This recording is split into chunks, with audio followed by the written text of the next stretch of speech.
আমি মোহাম্মদ সাইফুল ইসলাম, নাজির chief judicial magistrate আদালত পঞ্চগড়।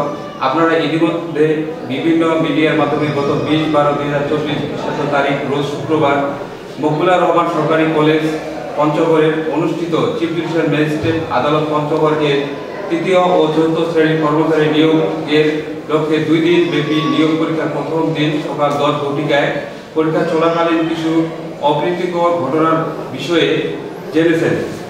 কিন্তু উক্ত ঘটনা একতরফাভাবে মিডিয়ায় যেভাবে এসেছে এবং বাস্তব ঘটনার মধ্যে বিস্তর পার্থক্য রয়েছে, যা আপনারা অনেকের জানা নেই। গত 10/12/2024 খ্রিস্টাব্দ তারিখে এই আদালতের নেজারত বিভাগ হতে গত 20/12/2024 ও 21/12/2024 খ্রিস্টাব্দ তারিখ নিয়োগ পরীক্ষা গ্রহণ করার জন্য অধ্যক্ষ বরাবর অনুরোধ সহ আনুষ্ঠানিকভাবে পত্র প্রেরণ করা হয়। পরবর্তীতে পঞ্চগড়ের মাননীয় চিফ জুডিশিয়াল ম্যাজিস্ট্রেট জনাব মেহেদী হাসান মন্ডল স্যার অধ্যক্ষের সাথে কথা বলে পরীক্ষার তারিখ ও আনুষঙ্গিক অন্যান্য বিষয়ে বিস্তারিত আলাপ করেন এবং কলেজের অধ্যক্ষের মতামত অনুযায়ী পরীক্ষার তারিখ নির্ধারণ করা হয়। পরবর্তীতে গত 15/12/2024 খ্রিস্টাব্দ তারিখ সিনিয়র জুডিশিয়াল ম্যাজিস্ট্রেট ও নিয়োগ কমিটির সদস্য সচিব জনাব আশরাফুজ্জামান শহরের জমিনে সেই কলেজে উপস্থিত হয়ে অধ্যক্ষের সাথে আলোচনা করেন এবং উক্ত আলোচনার প্রেক্ষিতে একাডেমিক কাম এক্সামিনেশন ভবন ও একাডেমিক পুরাতন ভবন কলা এই দুইটি বিল্ডিংয়ের পরীক্ষা কেন্দ্র হিসেবে ব্যবহারের সিদ্ধান্ত গৃহীত হয়।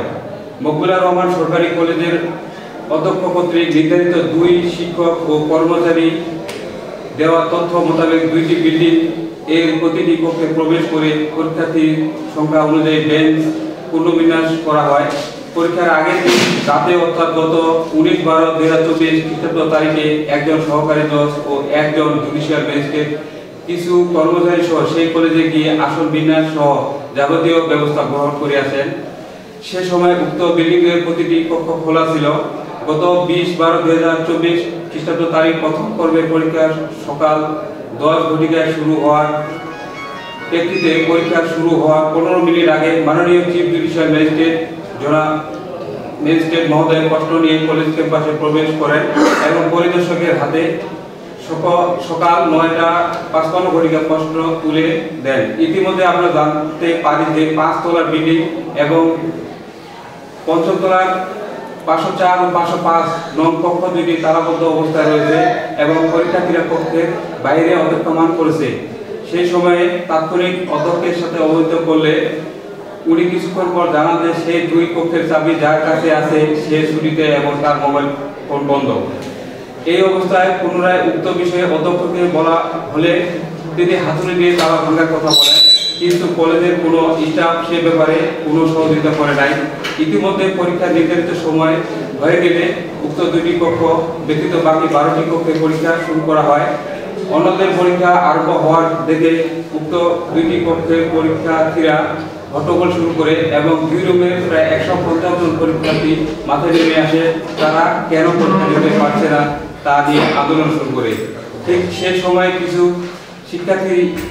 শিক্ষার্থী যারা প্রবেশপত্র পায়নি তারা তাদের সাথে যোগ দিয়ে পরীক্ষা অনিয়ম বা প্রশ্ন ফাঁস হয়েছে দাবি করে আন্দোলন শুরু করে। মূলের যে নিয়োগ বিজ্ঞপ্তি সত্য পূরণ না হওয়ায় কিছু আবেদনপত্র বাতিল হয়।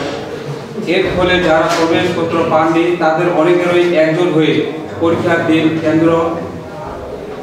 কেন্দ্রে প্রবেশ করে এবং প্রশ্ন ফাঁস ও অনিয়মের মিথ্যা অভিযোগ তুলে আন্দোলন শুরু করে।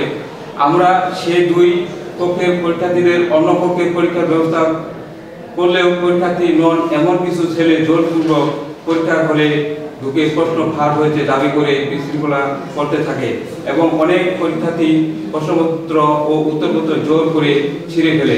এমনকি বহিরাগত কিছু ছেলে পূর্ব পরিকল্পিতভাবে তাদের সাথে যোগ দেয় এবং পরীক্ষা বানচাল করার জন্য অস্থিতিশীল পরিস্থিতি সৃষ্টি করে।